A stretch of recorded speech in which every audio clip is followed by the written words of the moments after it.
The big question is, why is ODM party not punishing Edwin Sifuna? Is it democracy in ODM, or is ODM party up to something?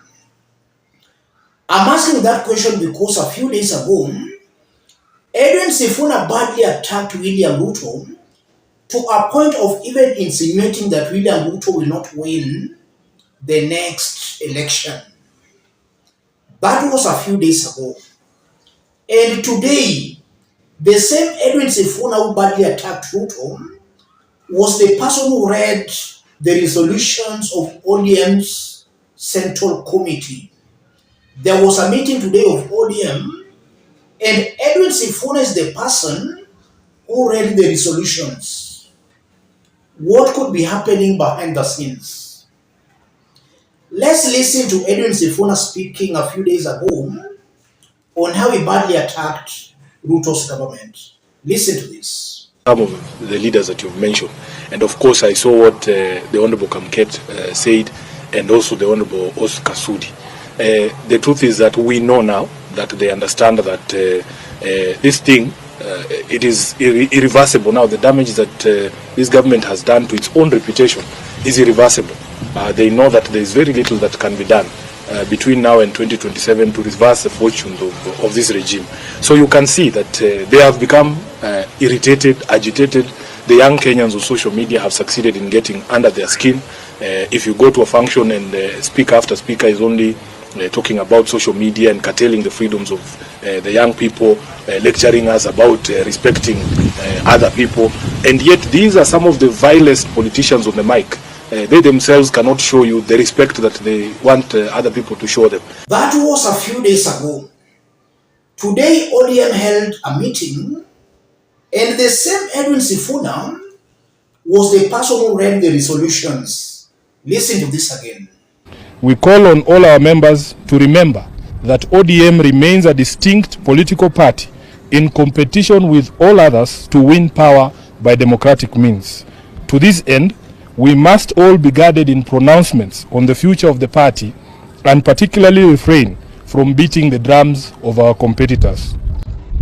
We must continue to strengthen ourselves in preparation for the battles ahead. Let's find out what's happening here.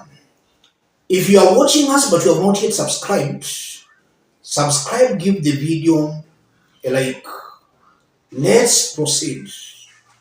Sifuna is saying this: ODM party remains a distinct political party in competition with all others to win power by democratic means. To this end, we must all be guided in pronouncements in the future of the party, and particularly refrain from beating the drums of our competitors. We must continue to strengthen ourselves in preparation for battle ahead.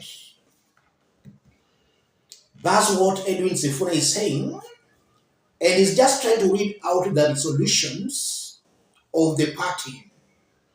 In a layman's language, ODM party is advising its supporters, and more so the elected leaders, to stop blowing Kenya Kwanza's trumpets.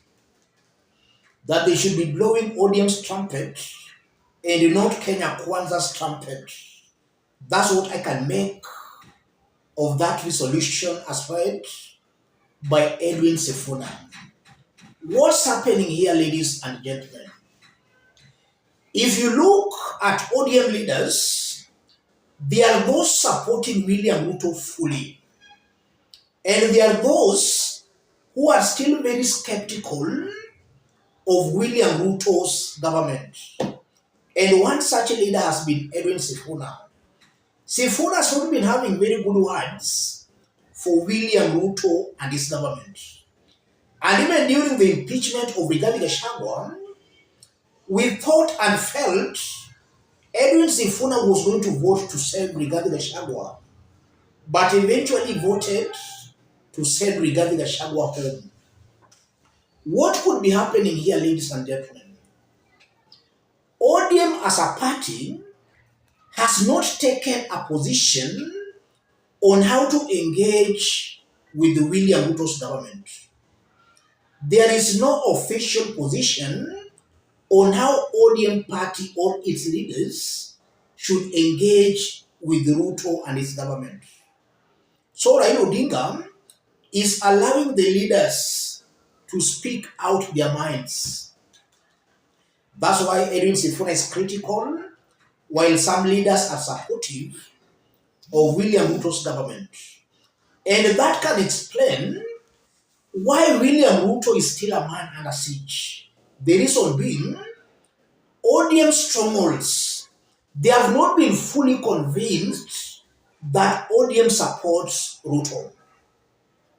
So some are still skeptical. Just as the leaders are divided, even the ground is still divided. So you can see why William Ruto is still very unpopular and is coming out as a man under siege. If only ODM party was to panel beat its supporters and even the leaders to fully start supporting Ruto, there will be a very big shift on William Ruto's popularity. That's the first thing I'm seeing here. There is no official ODM's position. Raila is allowing all these leaders to speak out their minds. And that brings us to the second issue. Why is Raila Odinga allowing these leaders to have divergent opinions? The answer is very simple. ODM party and Kenya Kwanza or UDA do not have an official agreement of working together.